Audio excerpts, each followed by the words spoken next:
Hey parents, I'm about to go hang out with my little one. She's 6 years old. My 3-year-old's napping right now. But before I go, I wanted to grab some coffee.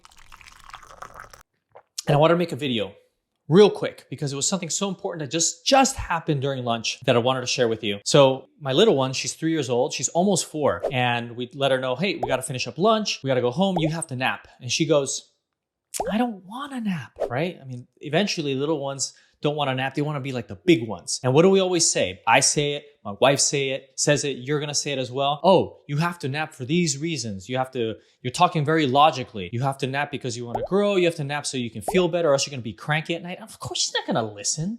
She's not going to listen. I don't want to listen. I just want to be a big kid. I don't need to nap. And in that moment, I thought, you know what? It's time to go back and tell a story because that's how children learn and that's how children engage. And think about it too. As a parent or as an adult, you are entertained through stories as well, through books, through movies, wherever it is. We learn through stories. And there's this part in one of my favorite and one of the best parenting books I've ever read, which is Hunt, Gather, Parent by Michaeleen Doucleff. There's this part where she talks about, I believe it's the Inuit people in Alaska. I think so. Don't quote me on this. I have to figure it out, but I've read it a while ago. But it's this people that teach through stories. And so they live in this cold, cold place and they're right next to the water.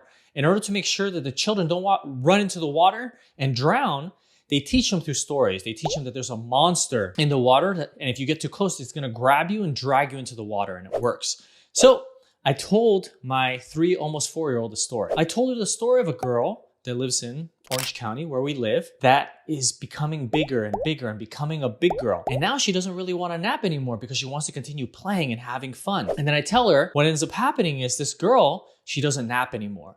So when she doesn't nap, she doesn't grow. And the next time they go to Legoland, I remember this. When we were at Legoland, there's this ride she really wanted to ride, but she wasn't able to because she wasn't tall enough. And she's like, Poppy, I want to grow. So I reminded her. And this girl does this ride that she really wants to go on, but she's just not tall enough. And then eventually she never got to ride because she never grew.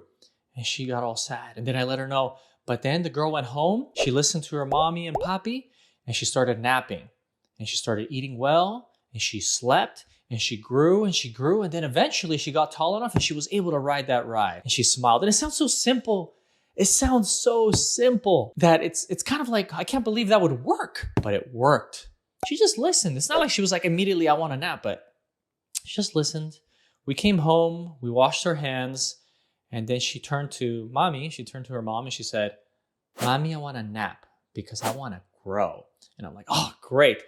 Oh, they listen so much and everything that we do, they're listening. And it's through stories that they're going to listen even deeper. And actually, you don't have to tell them what to do. They have to figure it out in their own heads. It's so great. It's so healthy for them. It's so healthy to parents. You don't have to keep going back and forth. I told you to do this. I don't want to do this. No, tell them a story. Trust me. It has worked for my 6-year-old when she was younger and now works for my 3.5, almost 4-year-old. It's a wonderful thing. Okay, I'm going to play some chess with my 6-year-old and we're going to ride some bikes. Just wanted to tell you that really quick because I just felt like it was so powerful today.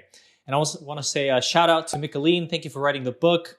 It's changed my life and I know it's changed the life of many parents out there. All right, catch you on the next one.